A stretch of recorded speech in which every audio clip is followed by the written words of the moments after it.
Hello and welcome to another edition of the Tigers Down Under. I'm your host Alex, and with me I have Dan. How are you, Dan? Yeah, look, I'm all right. Obviously, not the couple of results or performances we were hoping for or Mhm. expecting when we were discussing last week. But yeah, I'm all right despite all that. I mean, I got to watch the Mariners set a new, it's just a club record in there, the AFC AFC Cup or Cup, was whatever it? down Yeah. here. Yeah, 9-1. After Okay. complaining in the chat at halftime about why we aren't like 4 goals ahead, and then they obviously came out in the second half and showed their attacking prowess. We just need City to do that. That's it. Yeah. I mean, I said in the promo for this when I posted on Twitter that it's probably the worst week, relatively speaking, worst week since that opening week of the loss to Norwich and the loss to Doncaster. So in terms of 1 point from two games, I suppose mathematically speaking, it's probably our worst week, but it didn't feel as bad as I think it's being made out to be in some quarters. I think, as bullish as we were last week, saying that 2 wins here could really sort of signal a statement of intent. I think we did know that whilst these were two promoted clubs, it was not your typical sort of two promoted clubs in the sense that, Plymouth coming off that 6-2 win against Norwich and Ipswich. I mean, almost, if not for Leicester, they're having the best start to a championship season almost of all time. So they're two sides that have really started quite brightly, and I don't think it's as poor a two results as it'll look. I think in the fullness of time, it's not as bad as it looks. But look, we'll start with that Plymouth game, which was on the weekend a little while ago now. One that really, I mean, this was another game where, and as you were just alluding to, it's about the clinicalness of City's attack and the lack thereof that we're starting to see in a couple of games now. This one, pretty much, I'd say, following the same script as that Coventry game. You could argue the Leeds game as well, where really we built into the game in the second half and could or should have won the game and just couldn't finish our chances. Yeah, certainly. I mean, it was a frustrating start, and it sort of built into. I think Slater kind of revived some hope just before half time, but yeah, it was a very frustrating second half where we were like really dominant, but again, yeah, that no end product and lots of really really good chances. I was just running through the highlights again, and there was opportunities. Where Alfie you Jones, take. especially. Yeah, well, there was a couple of those like big ones, but even without that, like without the shots that were saved, that were really really close. There's a couple of opportunities where we seem to take the harder option. I mean, I don't dislike Traore, his long range effort as much as I think you did in the chat. Really was like, why does he always go for the wonder goal or whatever? But I like thought from where it wasn't a bad, it was a decent strike, and but there was I think one where Vinagre gets in to the box and Connolly, I think it is, just pulls off his shoulder and is on the edge of the 18 with no one around him, acres of space, and he tries to feed it square or something to someone else, a much harder play. It's sort of just go, sort of those moments where it's just like the And it right feels option really, at the right time. yeah, it feels a really common theme, and it's almost along the same. Well, it is along the same lines as my criticism in the Stoke game of Seri and Traore not turning and finding Philogene in space and playing the ball to him quicker. And we'll talk in the Ipswich game, I suppose, about what the ideal looks like with this sort of passing out from the back game style of the quick passing and the quick tempo. Where it seems as if, as you say, we're not taking that easy option of a pass. It's like you've got this, in that case, in the Stoke game, you've got this winger in acres of space. Why aren't you playing a quick ball to him to take advantage of that? In this case, as you're saying, why aren't we playing the ball to Connolly on the edge of the box? Why aren't we taking these passes that are there? The players are getting in these positions. What is it? Is it the players just not used to the system? Is it players second guessing what the right option is? But it just seems strange that the players aren't backing themselves. Like, is it like surely Racine is not sitting there saying you made the right decision not passing it to Connolly? Like, you'd think he'd be sitting there saying, why aren't you taking that pass? So it's a really weird situation to be in.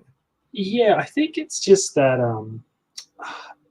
I feel like honestly, it's just a little bit of like, it's a little bit of greediness, which is not necessarily like in and of itself is not necessarily a bad thing in football. Like you want players who want to score, and you want players who want to take that responsibility, and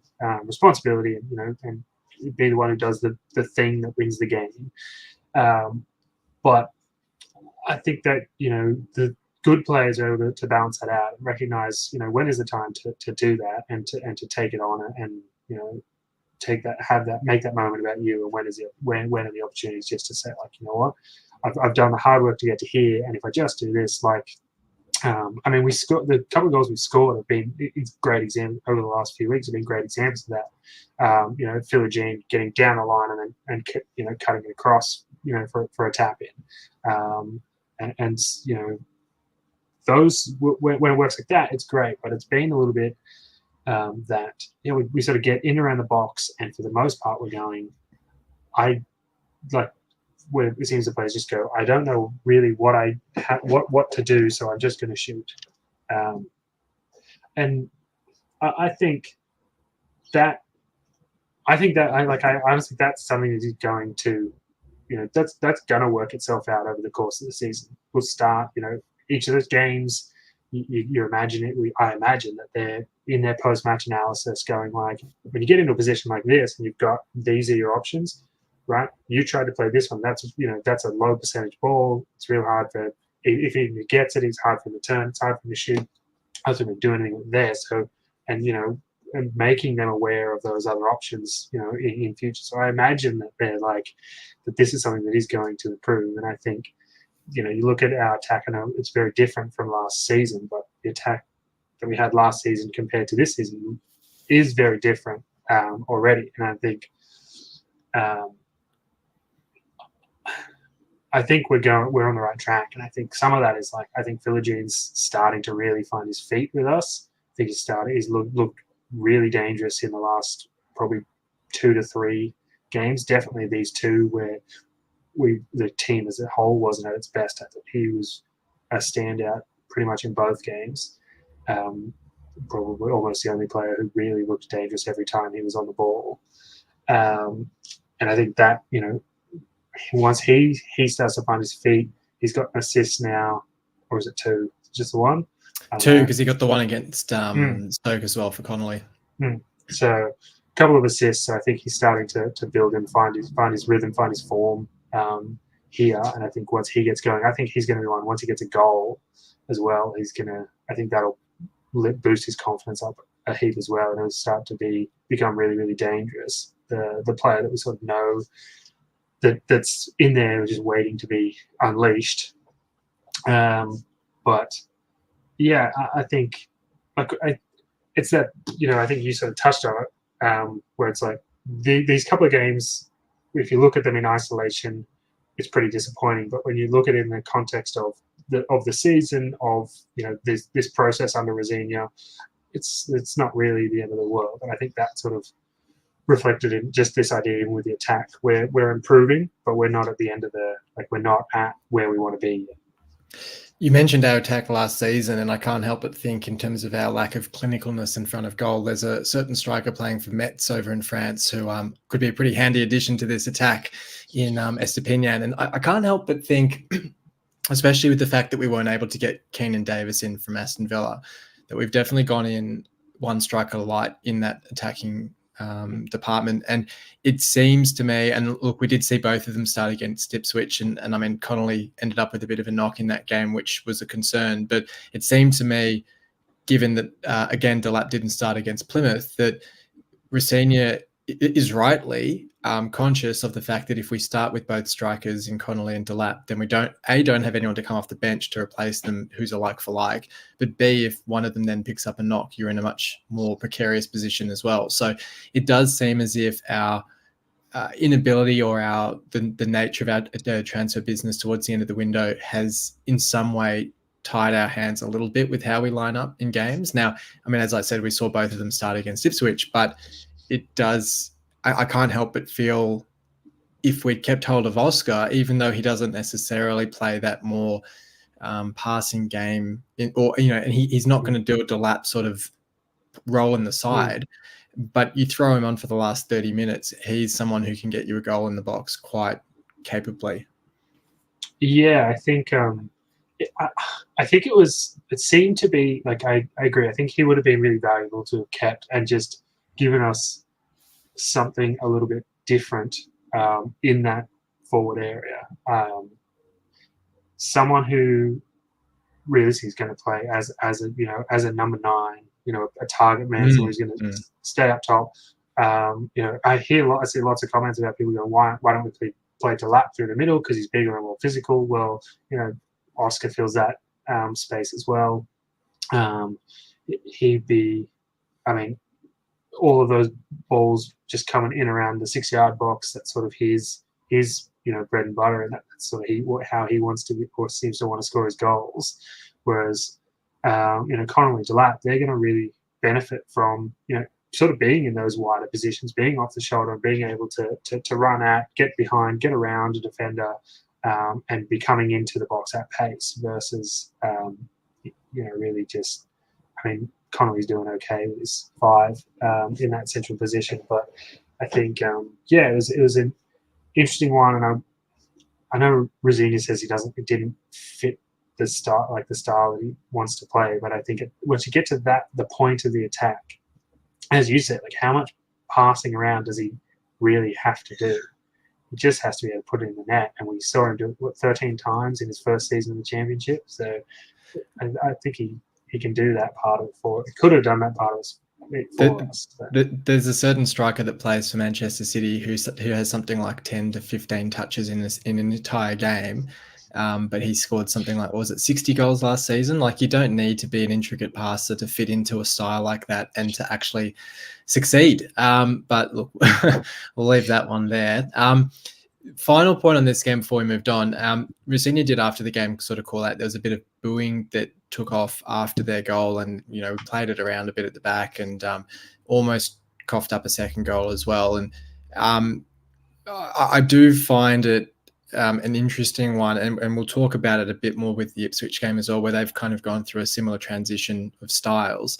But I do wonder with the nature of the game that we're trying to play, and I suppose particularly because we are having this issue with urgency where we're not playing a fast style of play, whether there is that added frustration, and particularly at home when we go a goal down, whether, we're looking at the fact that before Ipswich we'd won 3 games in a row away whilst we'd drawn 3 games at home, whether there is that sort of additional pressure that comes with playing at home, and that I guess impatience from the supporter base to not having that end product, or not having that result from the style of play at this stage.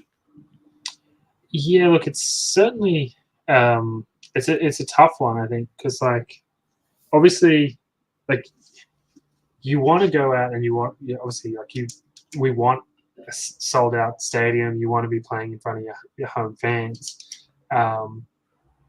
But I think unfortunately, it's just sort of where we are at in our progression. And as you sort of said, with Ipswich, and some of the comments from their fans and things as well, about that it wasn't, they weren't always as clinical as they are now in that system. There was, there were teething problems and there were frustrations along the way. So, but if you can't just get to a home game and go, okay, well, we have to appease the fans here and make them happy. So we go away. We don't worry about the system we're trying to build into. That's just, the long-term goal.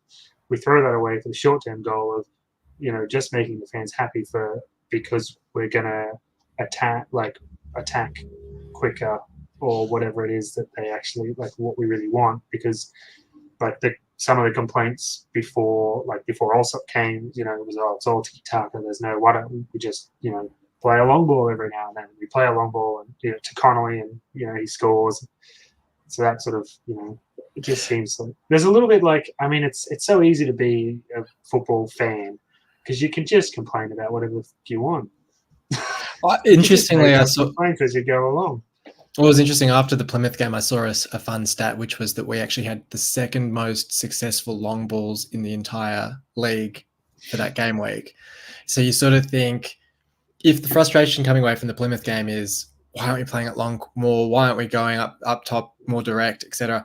Well, we are. It's a varied game style, and we're actually doing it quite successfully. So, to me, it's an interesting one because obviously Grant McCann got a lot of criticism, particularly with the relegation season. But I just don't feel like even during that League One season, there was frustrations with him. There was times where we kind of went, oh, look, maybe it's time to make a change, whatever. But there was never, I don't think there was ever this sort of like scrutiny and frustration and impatience and anger about the playing style when we were sitting there in League One, having just gone through a relegation under the manager. And we've got Rossini, who righted the ship last season, got us playing pretty decent football. We're now sitting, equal on points with the top six a season later, sort of less than 12 months later. I can't quite understand or can't quite fathom where this is. I almost wonder if it's because of Ajun and the expectation. That's what I was just saying. I was just thinking, like, it's almost like that. It's almost like that's raised everyone's expectations, and therefore they're being more critical. Yeah, I think part of it is that, like, everyone was so disillusioned with the Allams and how everything was run that it was just like, it was frustrating the way McCann, was stuck to his system and wouldn't change. But you sort of go, oh well, we all know that Ehab was picking the team when Bruce was in charge, so he's probably picked the telling him what style to play. So no point complaining too much. Whereas now it's like, oh, we've got this new owner and he's putting money into the club, and his first speech about the club was a dream of taking us to the Premier League, and so everyone sort of got not carried away, because I do want. I want to be excited by the proposition and feel see that as a realistic dream. But it does feel like a little bit where we've sort of ridden that wave and, maybe lost track of kind of where we are at. We're not, that it was never a 1 season dream. It's probably not even a 2 season dream. But that's the goal, is to turn us into a club that's, 1, sustainable, and 2, improving, and can get into the Premier League and actually work to stay there for a time. So I think I don't know, but yeah, it comes across to me like if Brighton fans were saying we want to get rid of De Zerbi because we're not challenging for the title this season. Like, what are we doing, guys? Yeah. We should be challenging. Like, it just feels very we're sort of trying to run before we walk. And as you say, like, it might not be, well, most likely won't be this season. It'll probably be next season where we can really set ourselves for a proper, not only playoff, but potentially top 2 push once the squad develops and grows together. We have been talking about this game for 20 minutes. We'll do our votes for this game. We'll talk about the Ipswich game as well. So I'll start with you for your votes. All right. So I normally ramble a bit with this, and we've done plenty of rambling, so I'll just be short and sweet. I've gone 3 points to Philogene, 2 points to Slater, and 1 point to Tyler Morton. Yeah, very nice. I've gone for the same 3 players in a different order. I've gone Morton for the 3. We haven't really touched on him, but I thought he had a really good game for us in midfield. And I think, was this his first start? Or no, did he start against Stoke as well? I can't remember. But I think so. I think it was his second start. Second start, yeah. So he I mean, we'll talk about it more with the Ipswich game, but I suppose with the Slater injury, makes it a bit of a less interesting discussion. But I thought initially I would have seen him coming into the side to replace Slater, but I think Seri's form is something to talk about as well. But we'll put that aside, considering Slater's now out for a little while anyway. Philogene for the 2, I thought, like you, he had a terrific game. Probably dropped off a little bit in the second half, which we saw again against Ipswich, but still easily one of our best. And Slater, I gave the 1.2 for the goal. And I think we definitely saw in that Ipswich game, a lot of people say, what does he add to the team? Why is he playing every week? You see when you notice when he's not playing, like he does do a lot of stuff for the side. So 1 vote for him. Okay, so Ipswich was yesterday morning, where we had Greaves, Coyle, and Delap back into the side for Vinagre, McLaughlin, and Slater, who, as we just said, is out for 2 months with that hamstring injury, which is a real shame. Yeah, look, this was an intense one. Like, this is probably the first time I've seen Ipswich properly, and like you hear about them, but then when you actually see them play, it's just like it's all action. They scored pretty early in the game. Look, in fairness, I actually thought we looked really good after that. I mean, it was probably from about, what was it, the 15 or 20-minute mark when that Connolly had that knock and Rossini had a chat to everyone, and I think you'd said in the chat it's going to be a long wait to half time to get the tactical break, but he got it in a lot early. And look, this is one of those things where he cops a lot of criticism, but I got to say, like, as a manager who can actually do well on game day and actually change things around, Rossini makes a difference. Like, he obviously didn't impact the result, but you saw on the pitch, like, the difference, I thought, for the majority of that half, where Ipswich were pressing us, they were doing what they do, but we were actually getting a lot of space, getting the ball through them, and starting to actually take a lot of dominance in possession, to the point where I thought, look, we're back in this, we're a chance of getting a goal here. And I think it was Connolly missed that chance from Delap. Philogene had that shot, which was a really good chance to take as well. And then, they scored just before halftime, which sort of, our heads drop a bit after that. But that was probably the biggest positive, was that first half. Yeah, look, it was it was an education. And some people are, disappointed. I'm disappointed, but some people are, I don't know, furious or like about the result and about the performance. And it's one of those, like, if this was the end of the season and we made the playoffs and Ipswich had somehow like fallen to third or something, and this was the first leg of the playoffs and we played like that, yeah, I'd be furious. I'd be, I'd be irate. But we're 10 games into the season. We've got points in 8 of the games so far. I don't really understand, like, what the deal is, why it seems that there are so many people who are so upset or disappointed or frustrated with where we're at. People who would even, like, as much as going like, oh well, and then like we're currently 9th or something, goes like we're equal 5th. That's realistically, we're equal 5th. There's 6 teams or something on 16 points, and we're one of them. We're 3 points off 4, like 3 points behind 4th and 4 points behind 3rd. Like, it's never mind 1st and 2nd. They're really light years away already somehow. Yeah. But like, it's it's the championship. That's what it is, and I don't. Everyone's so happy to throw around and say that the championship is the hardest league to get out of. But then when we seem, when we fight and we battle and things don't go our way, all of a sudden, we're not deserving of being in there or something. And it doesn't really seem to sit well with me, like how quickly, like, it seems like we, I think I said in the chat, we beat Leicester and we're the best team in the league, and then we lose to Ipswich, who's essentially Leicester's equal, and suddenly we're the worst team in the league. And I think you said it would be interesting to see what the reactions be if we flip those results and we beat Ipswich, the team that just got promoted, but lost to Leicester, the team that just got relegated. And I think there's probably is something to that, the psychology of I guess the reactions to, we beat the relegated side, so suddenly that lifts the expectations a lot more. But yeah, look, it was frustrating. I think, credit to Ipswich, because they play a really positive brand of football and they do it really, really well. And they made it difficult for us. But I think, as you say, like, that first period, the first 20 minutes or so, we were just getting run ragged, and we couldn't quite seem to match it up. And I think in the post-match he basically said it, when Conley went down, I got a chance to speak to everyone. We switched to go man for man, and that seemed to work. And then they tweaked again at halftime to do it slightly differently. And you saw once they went man for man in defence, that it meant when we were winning the ball, for whatever reason, it seemed like it was easier for us to then break through that press.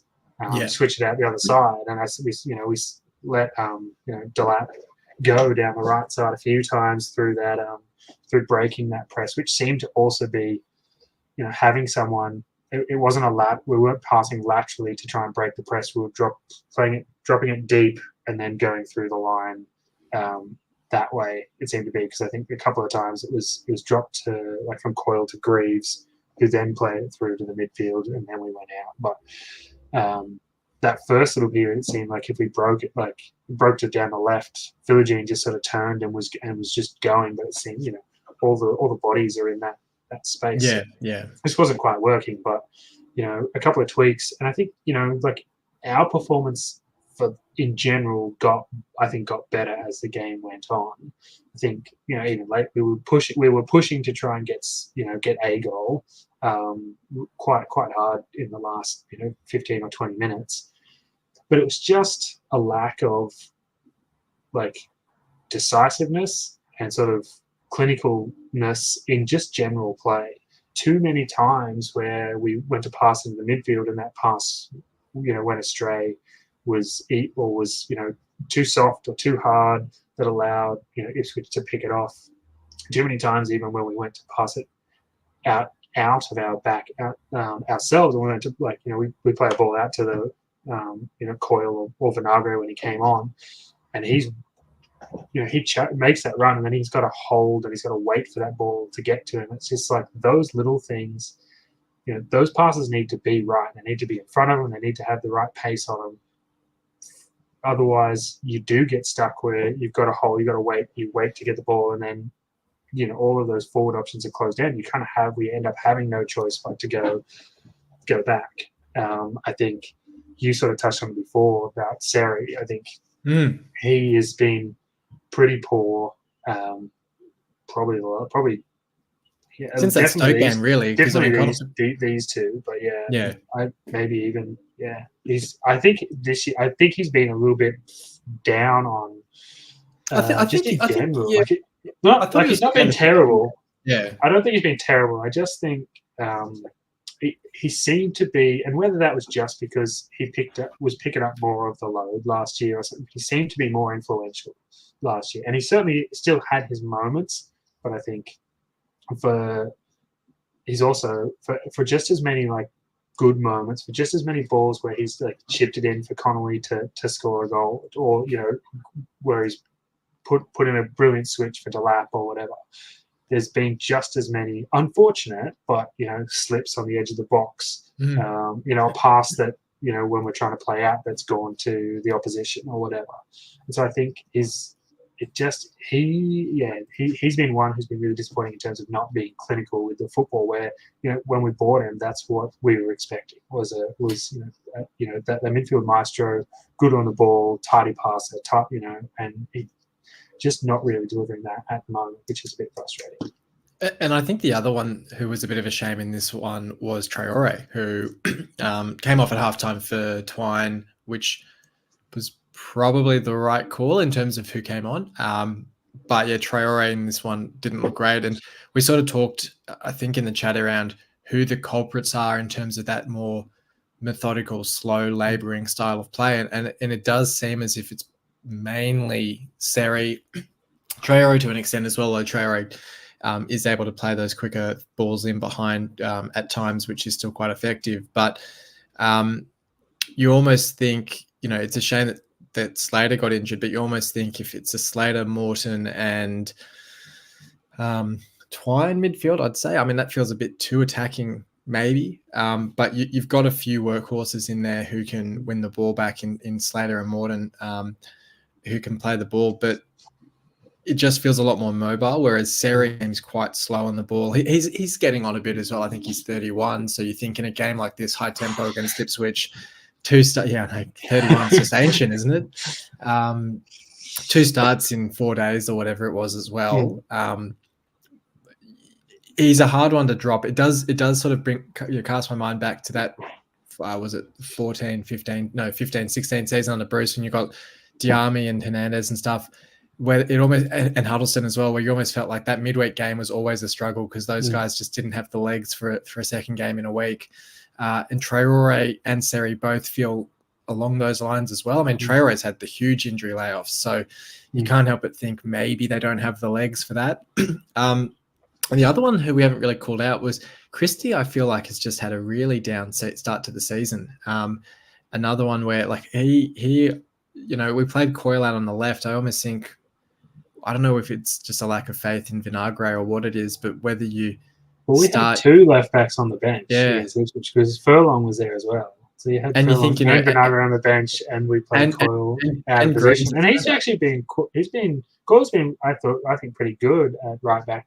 Like this season, I think he's like lots of people slate him as well. I think but I think mostly that's because he's not the I don't know, like he's just the work. He's like a work. Yeah. He works real hard, and he's sort of no nonsense. But he's not like the style, player or whatever that people want. He's not, the super athletic wing back or whatever. But we've still got 3 like he is athletic.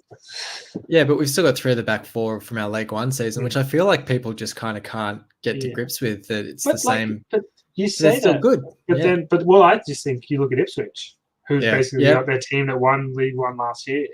Yeah. Because that's and they're like it's not the fact that that's right. That's played right. in League One should be irrelevant because look at some of the players that have played League One, and I mean, like Jamie Vardy who did the trips up the pyramid, Sam Clucas who did the trip up the pyramid for us. And they're only 2, and I'm sure there's there's heaps. So it's just it's a weird. I think it's just almost like snobbery about like League One or towards League One, getting like the championship of the Prem. If you're League One team or a League One player, no, we don't want anything to do with you. I think for us, there's also that added layer of like pre and post Ajun, where you kind of go, these are guys we bought under a different model when we had a different budget and a different aspiration. Why are we still playing? Like, I think there's definitely an unconscious element of that as well. Yeah. Greaves escapes it because he's the homegrown player. Jones escapes it because I suppose Jones is just Jones. Like he's so consistent and so good. Slater cops it a bit sometimes. I've definitely seen criticism for Slater in terms of, what does he bring to the side? And we definitely felt his absence in this one. But there's definitely, for that whole group of players, I think, Doherty, who I thought, and I was like, that's a good segue because I was going to say Doherty came on in this one. Cynic as well. I thought both were reasonable. Come into the conversation for the Millwall game as well. I mean, we've got so many players now starting to pick up injuries. It is good to see someone like Doherty back and Cynic as well getting some minutes as well. And Lakilo supposedly fit for the weekend as well is a great sign too. Yeah, I think like if Doherty was just a little bit fitter, because obviously he's not played a lot of football, missed I think most of the preseason, most of this obviously so far. I'd almost say like he's probably closest for Slater in terms of the way they play and the way they like to sort of the big engine and like to get run into the channels and work do all that. He's probably closest, but I don't think he's certainly not going to be fit enough to start, which is a shame. But again with Cynic, I thought was really good, and it was a great. I obviously just had the chat like before I came on and got told like, we need to move the ball quicker. Just get in like one touch pass, like just let's move around. I thought the shot that he had at first, I was like, what is he doing? And then the camera panned up and you saw the Ipswich keeper on the edge of the 18, and you went, yeah, right. Yeah, so it was a decent. It was a little audacious, but I think shows like at least some awareness. And I thought he was involved in some good play. Was working hard to pass around. I think 1 or 2 silly tackles in defence. Classic wingers or classic forwards tackles. But I thought it was good to see them return from injury. And I think even just for Cynic, just to see him just to put in a good performance, because I think the couple of times we saw him last season, he just never really seemed to look like he was going to fit in or look like he was capable or really seem like he had that much to offer. But I thought, he looked like, as good as pretty much as Lakilo or any of those guys that are just sort of coming off the bench to fill those spaces late in games. So it was good to see. Yeah, good to see the return. Yeah, and look, he made his way into my votes. He got the 1 vote for me. I gave the 3 to Philogene. This was a tough game to pick votes from, I thought, because it was just a game that it felt like backs against the walls for a large chunk of it. And I gave the 2 votes to Delap. We're sort of talking about him before. It's funny with Delap playing on that right wing. It sort of reminds me of, you know, and my club actually did it during last season, where you try a new style of tactic for a game, and it works, and you win the game against expectations, and you go, oh, geez, we should try this every game. It's going to win us all these games. Because Delap on the right wing against Leicester was brilliant, and it worked, and we won the game. And now we've seen him there about 2 or 3 times, like against Stoke and here as well. And I think, well, it does work and it's great. But as we were talking about earlier, I think seeing him through the middle and maybe Connolly off the bench could be something we return to. I think especially against Millwall, you'd want to have someone like Delap probably challenging or pushing back their centre-backs more so than their wingers. But we'll talk about that game in a little bit. But yeah, that was my 3 votes. How did you say it? Exactly the same. Fair enough. Philogene, Delap, Scenic, yeah. I thought, Philogene again was outstanding. I mean, in a losing side was the standout for us. And Delap looked really dangerous. I think, almost set up Connolly, but with his big, that was one of his big runs. But a few of those, got outside his defender, got in the channel, and drove, at the Ipswich goal and tried to make things happen. And yeah, I think Siddiq with a nice return from injury, a solid 20 minutes or whatever he got. Yeah, good shout. Okay, we'll try and breeze through this player review and get on to Milwall. I'm conscious we've already been going close to 40 minutes. We're making good time here. We'll talk Sean McLaughlin, who somewhat surprising has made 77 appearances for City. I mean, I suppose not hugely surprising. I'd actually forgotten until I saw the other day, like one of those out of context accounts. They did like an out of context City account, which was I want to say it was the lineup for the 8-0 against Wigan, and he started at centre back, which sort of, it's one of those one. It's like when you see a player in a really old lineup for a team and you go, oh, geez, I almost forgot that he played for them. And you go, I forgot that he was playing games for us in that era. Like it's almost like it's a completely different era of a side. But yeah, 77 appearances, obviously played a bit during the League One season as well, and then since then as well. But he's been with us for a long time. Yeah, because he's what is that, 2018 or 19 or something like it? I think it was, I should have written that down, should know my notes. I think it was something like 2018, because he then went on loan to St Mirren for a season. So we signed him from Cork, which, it's one of those, I'm trying to think like Brian Lenihan and those guys, where you sign them from Ireland and it's sort of a speculative signing. Yeah, 2019, 78 appearances for us now after the Ipswich game. But he's one of those ones where, look, when he's had his chances, he's taken it. He's shown himself to be pretty dependable.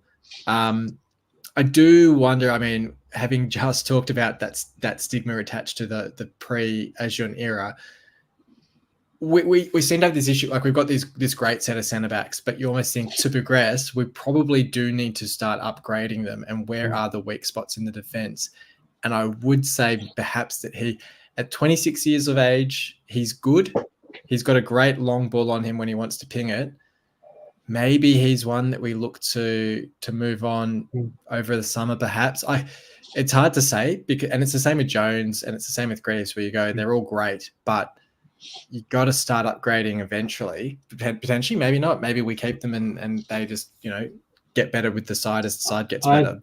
I don't think it won't even be a choice for us. I think it'll be the thing where if we don't go up this season, and I don't think we will. I think we'll be very close to being in discussion for playoffs coming into the season. But even if we make them, I don't know if we'll be going up. But I think if we don't, I think the conversation about Greaves, is going to rear its head again. I think someone will come in for him, and I think if enough money is offered, I think regardless of hometown hero status, regardless of anything else, I think he might go, and that then is an opportunity. I don't think the advantage that Greaves has over McLaughlin is his age, realistically. And I think if he went, then that gives you the money to then go, okay, well, let's go and try and bring someone in and make that upgrade. Then I don't really know if selling. I can't see it playing out where we sell one by choice to make that, to fund an upgrade. I think it's sort of going to be more that someone comes in and says, we'll give you 12 million for Greaves or whatever, and we go, all right. Well, because I think we signed McLaughlin and Jones to longer term deals last summer off the back of interest in both of them. So it does seem as if there's that interest there in McLaughlin. I just feel like, I mean, it's interesting because we sold Figueiredo in the summer and didn't really replace him because we've got Andy Smith, who's sort of that next option in line. I just wondered now at 26 whether we're looking at McLaughlin and saying it was always going to be two of the three of Greaves, Jones, McLaughlin. McLaughlin's sort of on the outer. And I take your point as well. I think Greaves probably goes in the summer. It feels like before I guess Bowen left. My other question would be if like you bring in an upgrade, who then out of Greaves and Jones is replaced by your upgrade? Well, I suppose the way I'd say it is you'd almost be going Greaves out, McLaughlin out, and then you're upgrading Greaves to a better player, and then you're bringing in a younger player as the understudy to replace McLaughlin almost. So you're going like two out and then they're going one up or down. So Andy Smith becomes our new Sean McLaughlin, potentially. I suppose, yeah. In theory, as a cheap option. And then so then we get rid of potentially two, and then we so you'd almost go, you're selling Greaves and McLaughlin. Potentially you're upgrading like the starting player, you're upgrading to a better player to start. And then you're bringing in maybe not a cheap, maybe you bring in like a highly promising centre-back from a Premier League club for a decent fee, but one who's happy to develop and not start every game. Or we do another loan buy, because we had was it Tamori? The more recent one was Deschamps Bernard, who wasn't. Yeah. But I just feel like at 26 now, McLaughlin's probably getting look, and this is with this player review, we sort of assess their time at City. I think he's had a great for how much we would have paid for him from Cork, for what the expectations would have been when he came in. I think he's been really serviceable, really good. He's probably in that Ingram category of when he's gone. Unfortunately, he's just part of this era where he's not going to be looked back on in the same way that someone with a similar number of appearances would have, like a Reece, even a Reece Burke, I think is probably a little bit different. But like he hasn't played that many more than McLaughlin. But I don't know. I don't think he'll get the credit he deserves for how well he's played for us. But in saying that, I think this is probably his ceiling for us, I think, is that sort of that playoff challenging side. And if we want to progress to an actual promotion candidate, we probably need stronger depth or a better starting centre-back for him.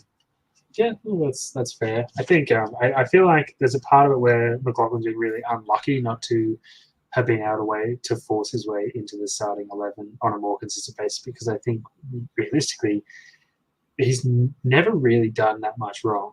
He's always been really solid, and the fact that he's only managed to rack up the 78 appearances or 70 over 4 or 5 seasons is a bit rough, because that's basically meant for like if it's 4 seasons and 2.5 of those is just sat on the bench.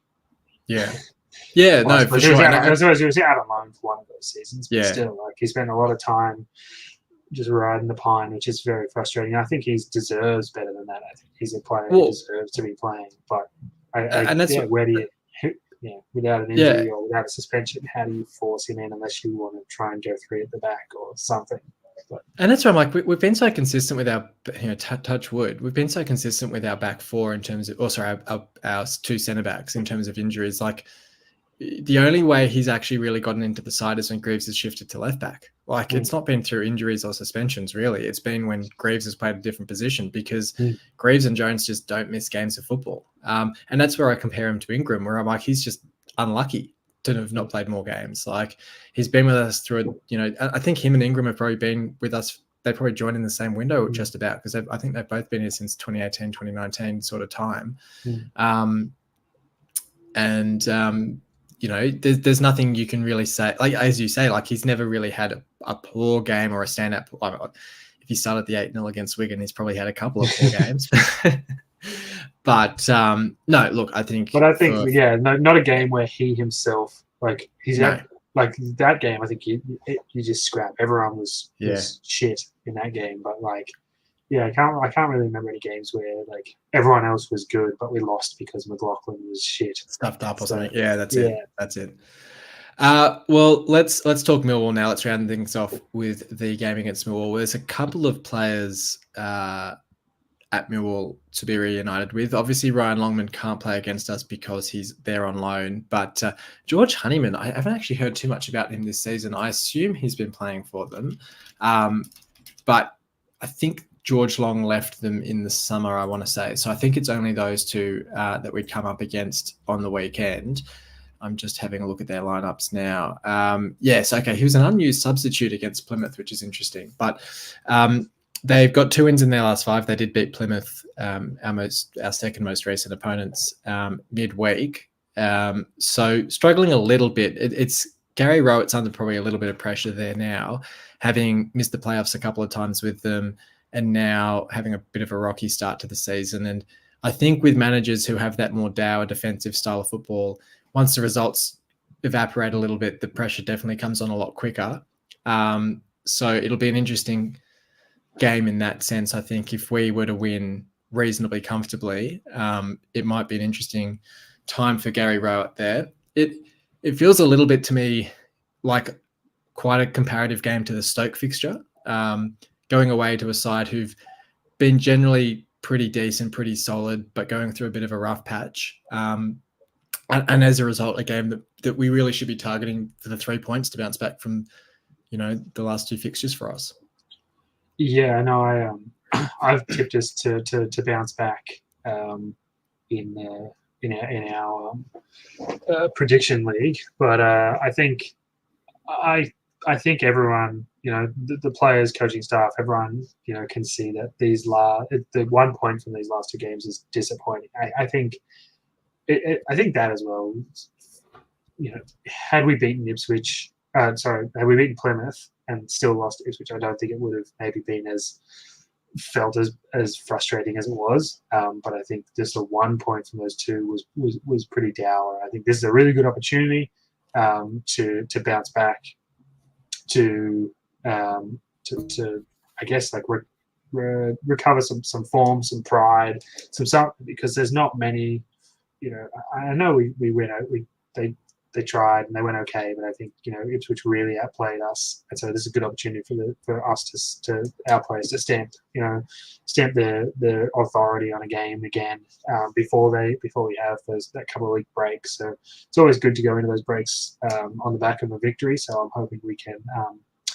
I'm confident that we can manage that. Yeah, I think it's a good opportunity for us. And as we touched on earlier, there's a couple of players pushing for returns from injuries now. Lakilo back, Cynic building up some fitness, Doherty maybe for minutes off the bench again. I suppose the only flag out of the Ipswich game was Coyle's head knock, whether that keeps him out again. I know he missed a week previously, so he missed the Plymouth game through to be honest, I didn't even realize that they had concussion protocols in football. We have it down here in other sports, but it's good that they do. If he's got a head knock and he's missed the week, whether he has to miss another week off the back of that, I don't know if it's like like busted nose or something like that, so maybe he'll be okay. But in terms of changes for this one, I suppose, is there anything that sort of jumps off the page at you to change up? Well, if Coyle is okay, which I'm not sure, because I think he busted his nose before, and that's part of the reason that he missed the week as well. And so then he got another knock, and you could tell he was in pain and frustrated, I think, by the whole. Was that against Leeds, was it? Possibly, yeah. I think that would make sense. Yeah, because it was Greaves, Greaves that smashed in a corner or something, and he cleaned him up. So I think if he's available, I think he should go back. He goes back to the right, and Christie goes back to the bench, and Vinagre probably starts on the left. If he's not, then it's Christie on the right and Vinagre on the left. I think don't know why we have left backs if we're not going to play them in position. If we come into this game and Coyle's out and we start Christie on the right and we shift Greaves to left back or something, I think I might lose my fucking mind. I don't hate Greaves playing there. I think he does a great job there. But I just we have specialist left backs. Why are we not playing that? And if they're that shit that a centre back can play there and be better than them, why do we sign them in the first place? I was going to say, I saw the comment, why did we get rid of Elder, who was a reasonably competent backup left back, and sign Vinagre if we're going to have 2 left backs on the bench, Greaves at centre back, and play a right back at left back? Like, what was the point? Yep, that's probably the only thing that really frustrates me is if that puzzle plays out in that way. But I think a left back has to start at left back. That's my main change. And I think you're probably right. I think you referenced it before, but possibly like Traore out and maybe Twine into that midfield 3. I guess. I'm not even really sure exactly how we've been lining those up. Are we playing like 2 defensive, or is it just 1 defensive? And yeah, it's interesting. I see the graphics in the highlights packages where it's like we're playing a 4-2-4, and I'm like, it feels more like a 4-3-3, but I don't quite know how we're lining it up, because I'd almost think you'd have that middle 3 be Seri, Morton, and Twine, and then I'd go a front 3 where you'd have, like, if he's fit enough to start, maybe a Lakilo, Philogene, and Delap, and have like 2 proper wingers and Delap, and then you have Connolly to come off the bench late. Yeah, I think something like that makes sense, as long as like if Twine's that the connecting piece, that attacking midfield, or like more advanced midfielder without having too much defensive responsibility. I think that will work out okay. But yeah, I don't know. I think that's probably the piece of the puzzle that isn't quite working. Like the other, I think that's the thing that's not making the whole system quite work at the moment, is what's going on in that midfield 3. Because it comes to there, and that seems to be where it's slowing down. That's where we're turning back and playing back, and where, if get those guys to be, decisive and direct and quick to move the ball on, then I think that then we'll start to see some really good forward progress in what this system, how it's going to work for us. That's where the biggest frustration at the moment. It seems the only way that we play those passes quick is if it's a long ball, like a big switcher play down to the other wing or whatever. But they should be able to be getting a touch pass, and move it around and find those spaces and create those spaces, and then be able to work it, instead of just having to go all the way back to Allsop. I was going to say Ingram, but it's not Ingram anymore. Back to Allsop or back to Greaves or whoever. But I think, as much as it is the guy who's got the ball to release it quicker, it means also the guys around need to make sure that they are moving and giving viable options. But it's again that being predictive versus reactive. Need to be before Sarah gets the ball. Those options need to be there. I think as well. I think for the most part it has. I think the one against Plymouth where we almost coughed up another goal, it was the right pass. It just the ball ballooned up to Jones and made it really difficult. And if it pinged on the ground to him, he takes a touch, he plays it out, and we're out of there. It's just those little things in general that aren't quite falling for us. But by the same way, how long do you let the bounce of the ball be your excuse? We're 10 games into the season. The bounce of the ball can sort of only works for so long. And, if you get another 10, you get halfway through the season, we're still blaming the bounce of the ball for stuff going wrong. Well, then I think we've got issues. I mean, the bounce of the ball also helped with Philogene's assist for the goal against Plymouth. To be fair, the way it sort of spun back into play was quite fortuitous. So it has worked in both ways. But look, it's an interesting game. I do really get strong Stoke vibes from it. That it's that sort of game where it's away from home against the side under pressure. If we can get at them early, put them on the back foot, crowd might get on edge. It could play into our favour quite well. How do you see the score for this one? I think I tipped, we're in the prediction league. I've gone 2-0, a 2-0 victory.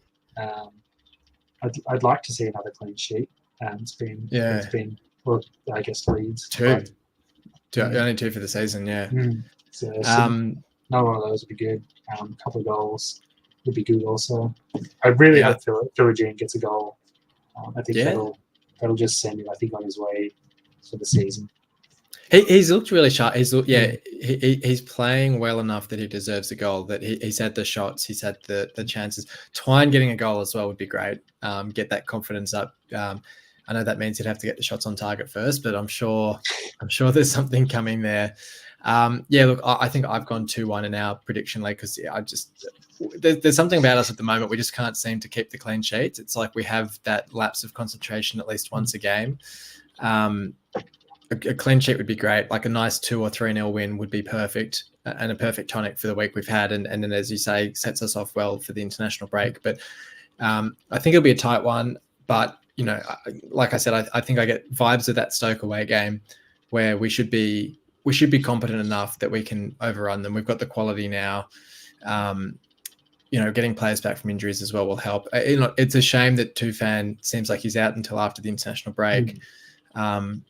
So we'll have to see how that one fares. But, on the whole, pretty confident heading into this one. So, look, should be a good game. And we'll certainly be back to chat about it after the international break.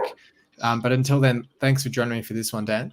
No worries. It turns out we don't need Logan to go for an hour anyway. That's it. Yeah, it's been a nice long one. Lots to talk about.